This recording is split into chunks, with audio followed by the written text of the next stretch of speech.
Hello everyone, I am Shruti Mondal. In this video, I will talk about Sir Philip Sidney and Ben Jonson as literary critic. Philip Sidney lives from 1554 to 1586. The famous English poet Sir Philip Sidney, who exercised an extraordinary influence on the poets of his own and the following generations, was not only a poet, courtier, and soldier, but also an eminent critic. His Apology for Poetry, or the Defense of Poesy, is a prose essay that was probably written at Wilton in 1580 during the Queen's displeasure with him. It is a kind of formal beginning of literary criticism in England. The assertions made by Stephen Gosson in his treatise entitled The School of Abuse called the occasion to write this work of genius, a rare and valuable critical document in the Renaissance period.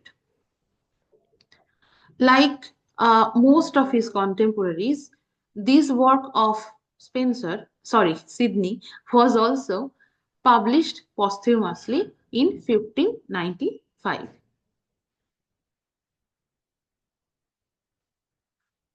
Now, here are some details about this essay. From the very first line of this essay, he justifies his praise of poetry very systematically.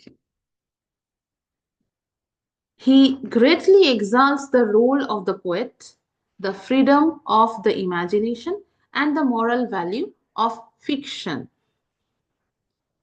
In all nations, according to Sidney, poetry has preceded other branches of learning. Poets are the father of learning. In the beginning, philosophers and historians have appeared under the masks of poets. Then he said, poetry has flourished in all ages and countries. It is universal. He also focused on the long and continuous tradition of poetry. Then he focused on the matter of the universal veneration of poets and poetry.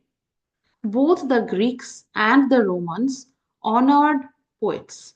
In Greek, poets means maker or creator.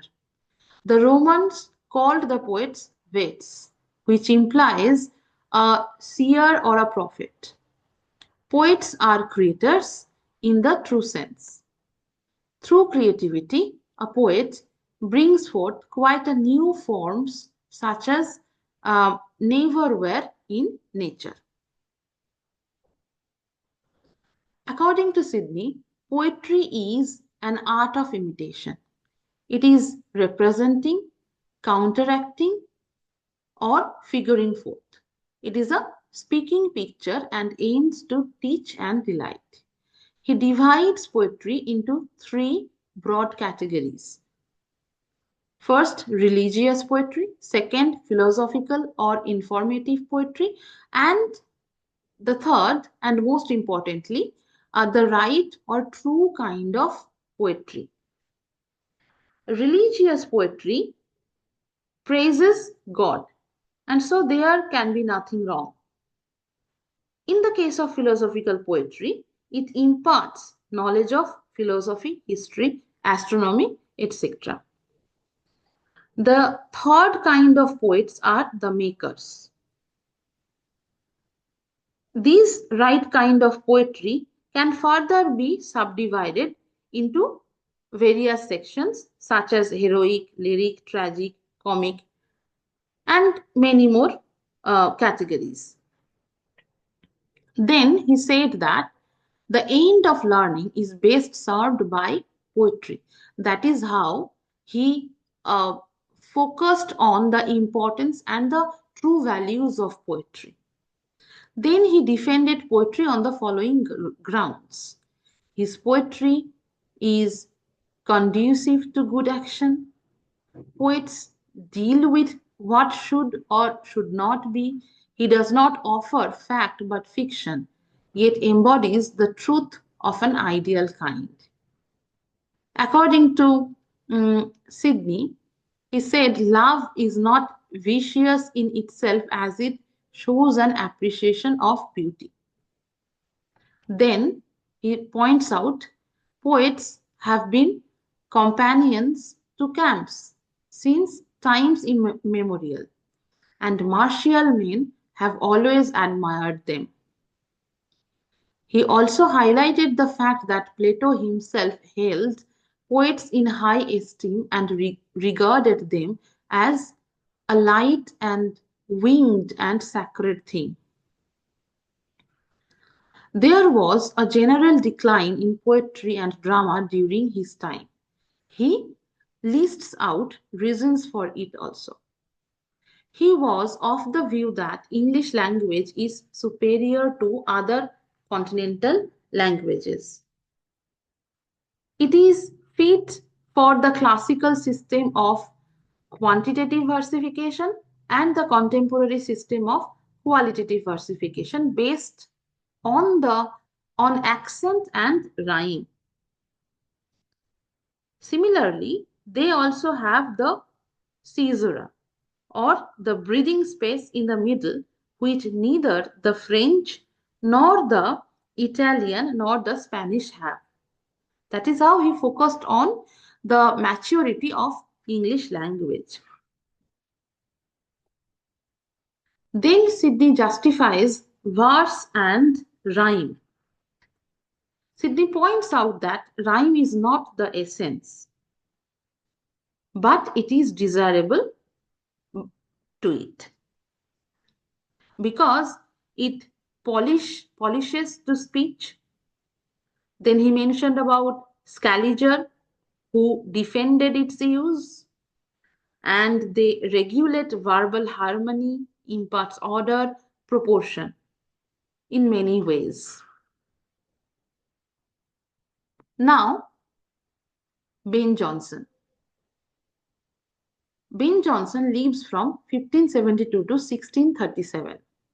He was a great poet, dictator, and critic who presides over the early 17th century literary scene.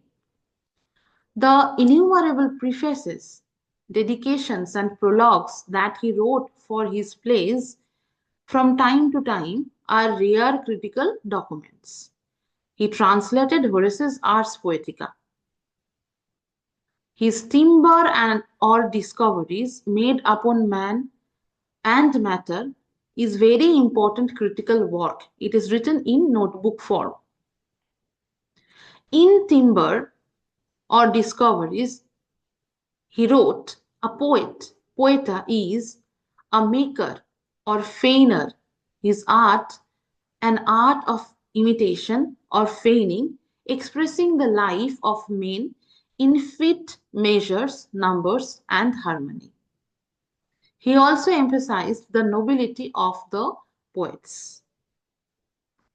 The ancients are to be regarded as guides, not commanders. For Ben Jonson, he emphasized the fact that a true poet must have, uh, I mean, a true poet must have individuality as well as proper learning. He focused on the perspicuity or clearness of style. All his work are very clear in its style. Both tragedy and comedy must have two definite ends, like they must teach and delight. He focused more on comedy and said that comedy should show an image of the times and sport with human follies, not with crimes. He also talks about unity of more. He also talks more about unity of action. Now, here ends my short video on Sir Philip Sidney and Ben Jonson as literary critic. Please learn, revise, and love literature.